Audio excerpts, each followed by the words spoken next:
August 16th, 1977, Elvis Presley is found unresponsive on his bathroom floor at Graceland. The king of rock and roll, dead at 42. The official cause? Cardiac arrhythmia. Heart attack. That's what they told the world. But that's not the whole story, is it? Not even close. For decades, the full autopsy report was sealed, hidden, protected by Elvis's family and his estate. Why would they hide it? Because what that autopsy revealed, it would have shattered the image of Elvis Presley forever. And now, after all these years, those files have finally been examined by medical professionals. And what they found is heartbreaking. What was in those files? By the end of this video, you're going to understand why Elvis's doctor was charged with overprescribing medication, and why some people believe Elvis didn't just die, he was killed by the very system that was supposed to keep him alive. Let's go back to that day, August 16th, 1977. What actually happened? Elvis's girlfriend, Ginger Alden, found him around 2 p.m. He was on the bathroom floor, face down. Was he already gone? Paramedics tried to revive him, but yeah, he'd been dead for hours. They rushed him to Baptist Memorial Hospital anyway. And that's when they pronounced him dead. 3:30 p.m. Dr. Jerry Francisco, the medical examiner, did the autopsy that same day. That's fast. Too fast, some people said. But here's where it gets interesting. Dr. Francisco announced the cause of death almost immediately. Cardiac arrhythmia. Right. Heart attack. Natural causes. Case closed. But the autopsy report said something different. The full autopsy report wasn't released. Dr. Francisco gave a press conference with the basic findings, but the complete toxicology, the organ analysis, that stayed sealed. For how long? 50 years. It was supposed to be sealed until the year 2027, but pieces of that report started leaking. Doctors who reviewed the findings, medical examiners who saw the files, and what they revealed was shocking. What did they find? Elvis's body was in catastrophic condition. We're not just talking about being overweight or out of shape. How bad are we talking? His colon was 5 to 6 inches in diameter. Normal is 2 to 3 inches. Wait, what? Megacolon. It's a condition where the intestine becomes massively enlarged. Elvis's colon was packed with months' worth of waste. That's horrifying. It gets worse. His liver showed signs of severe damage, fatty liver disease, cirrhosis-level scarring. His heart was enlarged almost double the normal size. How does that even happen? Years of abuse, diet, lifestyle, and most importantly, prescription drugs. Everyone knows Elvis had a drug problem, right? That's the thing. Elvis didn't think he had a drug problem. He never touched illegal drugs. He hated illegal drugs. So what was he taking? Prescription medication, tons of it. Painkillers, sedatives, amphetamines, barbiturates, all prescribed by doctors. How much are we talking about? In the last 7 months of his life, Elvis was prescribed over 10,000 pills. 10,000? 10,000. That's an average of nearly 50 pills per day. That can't be right. It is. And most of those prescriptions came from one man, Dr. George Nichopoulos. Elvis called him Dr. Nick. Was Dr. Nick just giving Elvis whatever he wanted? That's what prosecutors believed. In 1980, Dr. Nick was charged with overprescribing drugs to Elvis and other patients. Did Dr. Nick go to jail? No, he was acquitted.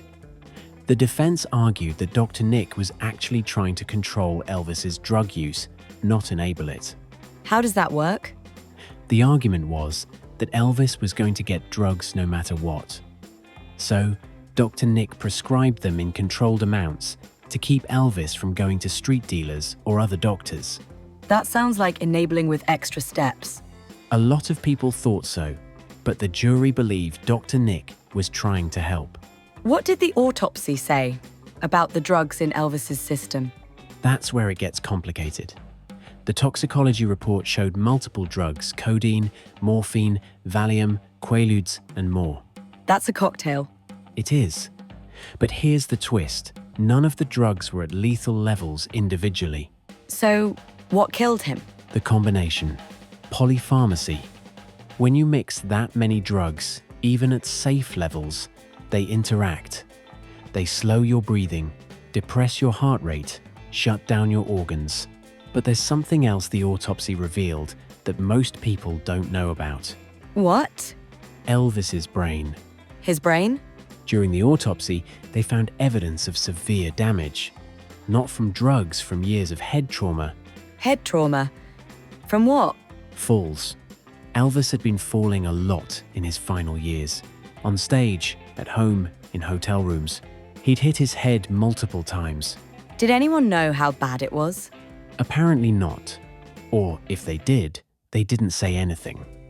But the autopsy showed signs of chronic traumatic encephalopathy, CTE. Like what football players get? Exactly. Repeated blows to the head cause brain damage over time. Memory loss, mood swings, depression. Elvis had all of that. He did. And it explains a lot about his behavior in those final years. So, why did they hide all of this? Because Elvis was an icon, the king. If the public knew he died with a colon full of waste, a diseased liver, and a brain damaged from drug-induced falls, it would have destroyed his legacy. So they lied. They simplified. Heart attack sounds better than polypharmacy and organ failure. But people deserve to know the truth. Maybe. But Elvis's family wanted to protect him. And honestly, can you blame them? I guess not. But it also means people didn't learn from his death. Exactly. If the full autopsy had been public in 1977, maybe it would have changed how we talk about prescription drug abuse. Instead, it stayed hidden for decades. And by the time pieces of it came out, the opioid epidemic was already in full swing. So, what's the lesson here? That prescription drugs can be just as deadly as street drugs. Elvis believed he was safe because everything was prescribed by a doctor. But he wasn't safe. Not at all. And the medical system failed him. Doctors kept prescribing. No one intervened. No one said, "This has to stop." Because he was Elvis Presley. Because he was Elvis Presley. And when you're that famous, that powerful, people don't tell you no. Even when they should. Even when they should. And that's what makes this so tragic. Elvis didn't have to die at 42. He could have been saved. He could have. But no one was brave enough to step in. How should we remember Elvis after learning all of this? As a human being. Not a god. Not an untouchable icon.